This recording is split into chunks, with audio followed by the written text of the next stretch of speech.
साबिक वज़ीर-ए-आज़म इमरान खान साहब की एक मुलाकात और सियासी मंजरनामा तब्दील। यानी जो लोग माफ़ियों की बातें कर रहे थे, ये कह रहे थे कि इमरान खान साहब चलो माफ़ी मांग लें, चलो अफसोस का इजहार कर लें, चलो इमरान खान साहब इतना ही कह दें कि कौम से शर्मिंदगी है या कोई माफ़ी है। कोई कह रहा था जी अदालत में जाके मांगे, कोई कहता जी पार्लियामेंट में आके कह दें, कोई कह रहा था जी कि किसी और जगह पे कह दें, चलो कौम के सामने स्टेटमेंट दे दें, कोई कह रहा था जी अदालत के सामने कर दें, कोई कहता चलो माफ़ी ना मांगे तो ये कर दें। हर एक की अपनी अपनी ज़ुबान थी और ख्वाहिश जो है वो पाकिस्तान की मिलिट्री एस्टेब्लिशमेंट की है कि उन्होंने इमरान खान को नीचा दिखाना है, उससे माफ़ी मंगवानी। तो इमरान खान साहब ने उल्टा आसिम मुनीर साहब को एक ऑफ़र करवा दी। उन्होंने कहा जी आसिम मुनीर साहब मेरे से माफ़ी मांग लें, मैं माफ़ कर दूँगा। और ये एक बड़ी शानदार ऑफ़र है।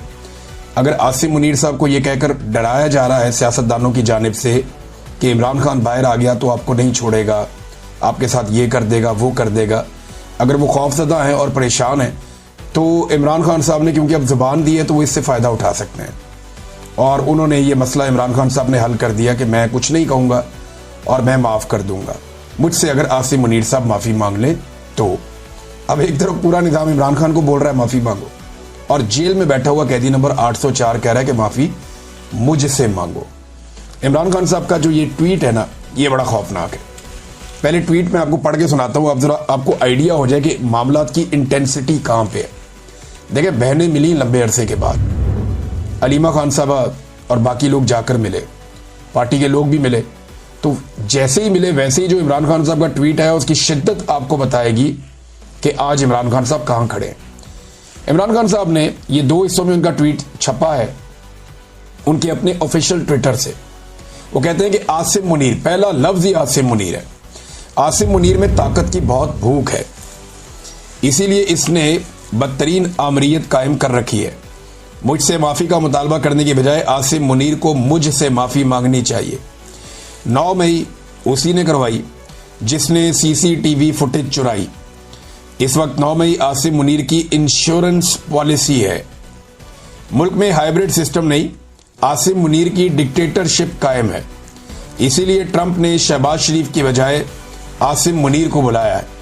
फस्तायत और जबर में तमाम हुदूद पार करते हुए मेरे ख़ानदान के गैर सियासी लोगों को मुसलसल निशाना बनाया जा रहा है।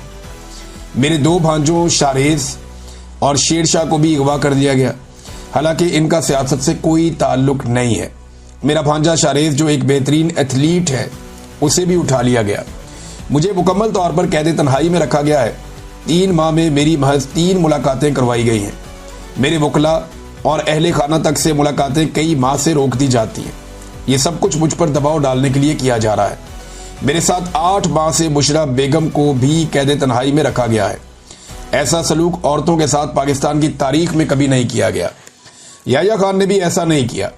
फैसल बाडा जो एस्टेब्लिशमेंट का तर्जुमान है, उसने बुशरा बेगम के हवाले से बयानात दिए कि वो मुझसे अलहदगी इख्तियार कर लेंगी। बुशरा बेगम पर दबाव डाला गया कि मुझसे अलहदगी इख्तियार कर लें मगर वो मेरे साथ खड़ी है। इससे पहले जब आसिम मुनीर को DGISI के ओहदे से हटाया तो उसने जुल्फी बुखारी के जरिए बुशरा बेगम से राब्ते की कोशिश की, लेकिन उन्होंने इनकार कर दिया। इसीलिए आज उनके साथ ये बदतरीन सलूक किया जा रहा है। उन्हें कैद तन्हाई में रखा गया है। उनको ख़राब हालात में रखे जाने पर करंट लग चुका है और ज़ख्म आ चुके हैं। उनको इस्तेमाल के लिए गंदा पानी दिया जाता है। इन पर हर तरह का जुल्म जारी है। ये सब कुछ आसिम मुनीर करवा रहा है। इसमें ना कोई इखलाकियात हैं और ना इस्लाम की समझ है। आसिम मुनीर के लिए मेरा पैगाम है कि मुझ पर दबाव बढ़ाने के लिए चाहे मेरे ख़ानदान में से जिस मर्जी को कैद में डाल दो, मैं ना झुकूंगा ना इस जुल्म को कबूल करूंगा। मैं अपनी हकीकी आज़ादी की जद्दोजहद हर हाल में जारी रखूंगा।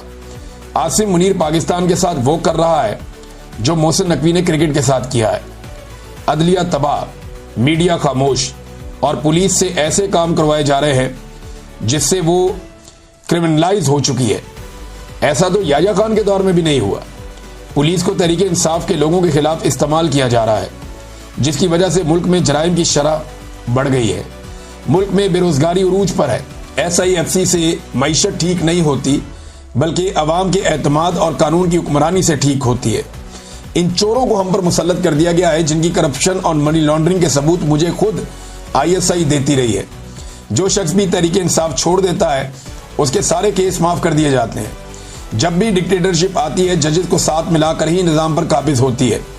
इस वक्त बेज़मीर जजेस की वजह से पाकिस्तान में कानून की हुक्मरानी मुकम्मल ख़त्म हो चुकी है। 26वीं आईनी तरमीम के बाद अदलिया बिल्कुल ही गुलाम बन चुकी है। बेज़मीर जजेस इंसानी हकूक़ की पामाली के खिलाफ एक्शन नहीं ले रहे। अगर हमारे जजेस ज़मीर के साथ काम करते, पाकिस्तान के लोगों को इंसाफ देते, उनको खौफ होता कि यौम महशर अल्लाह को हिसाब देना है, तो ये जो जुल्म जो हो रहा है ये कभी ना होता। इस जुल्म और नाइंसाफ़ी में ये बेज़मीर जज बराबर के मुजरिम हैं। अब ट्वीट का दूसरा हिस्सा इमरान खान साहब कहते हैं कि अली अमीन गंडापुर को सुप्रीम कोर्ट जाकर मुझसे मुलाकात की इजाज़त मांगनी चाहिए। इससे पहले बजट पर भी मुझसे मुशावरत और मुलाकात नहीं की गई। अली अमीन को आकर मुझे सूबे की गवर्नेंस और अमन व अमान और दीगर अहम उमूर पर ब्रीफिंग देनी चाहिए, जिसके लिए सुप्रीम कोर्ट समेत हर फोरम पर भरपूर कोशिश करनी चाहिए।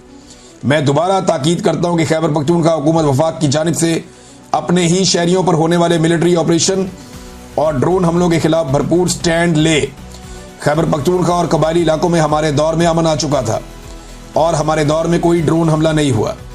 अब वहां हालात जानबूझकर खराब किए जा रहे हैं ताकि वाहिद अवामी मैंडेट वाली पार्टी को कमजोर किया जा सके। खैबर पख्तूनख्वा और कबायली इलाकों में ऑपरेशन मसले का हल नहीं है। वहां के मसाइल मकामी नुमाइंदों से बातचीत से ही हल होने चाहिए। ड्रोन हमलों और फौजी ऑपरेशन से दहशतगर्दी बढ़ती है। इन ऑपरेशन को ना ही अवाम की हमायत हासिल है, ना ही अवामी नुमाइंदों की और ना ही सियासी जमातों की। तो ऐसा ऑपरेशन कैसे कामयाब हो सकता है? अफगान मुहाजिरीन के साथ जो सलूक किया गया इस पर मैं शर्मिंदा हूं।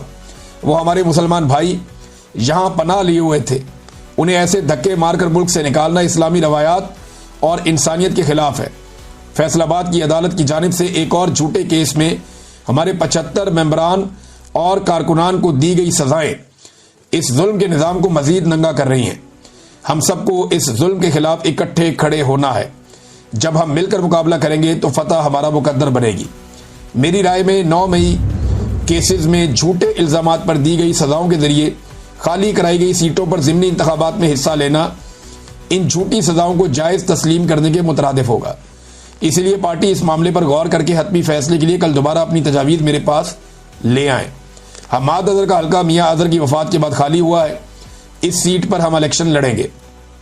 जो जुल्म और फस्तायत इस वक्त पूरे मुल्क में जारी है, उसके खिलाफ पेशावर में एक ग्रैंड जरगा किया जाए, जिसकी तारीख का ऐलान पार्टी करेगी। खैबर पख्तूनख्वा और गिलगित बल्तिस्तान में सैलाब ने शदीद तबाही मचाई है और सैकड़ों कीमती जानों के नुकसान के साथ लाखों अफराद मुतासर हुए हैं। मैंने इसी माहौलियाती तब्दीली के मुकाबले के लिए बिलियन ट्री जैसे मंसूबे शुरू किए थे। इस तरह के मंसूबे ही हमारा माहौल बचा सकते हैं, वरना हम हर साल तबाही ही देखेंगे। ये इमरान खान साहब ने जेल के अंदर गुफ्तगू की है। तो नाजरीन, ये तो इंटेंसिटी बहुत बढ़ गई है। अली अमीन गंडापुर साहब के हवाले से मुझे इतला ये मिली है कि इमरान खान साहब ने इससे भी ज़्यादा सख्त बातें की हैं और जिन लोगों की मौजूदगी में बातें की हैं वो कंफर्म भी कर रहे हैं। अब क्योंकि पाकिस्तान तहरीक-ए-इंसाफ ने ऑफिशियली वो बात नहीं की, तो मैं भी उस बात को रोक लेता हूँ। या शायद हो सकता है कि इमरान खान साहब ने वो सख्त बातें की हों, लेकिन ये भी कहा हो कि अभी इसको पब्लिक नहीं करना, लेकिन मेरी ये ओपिनियन है।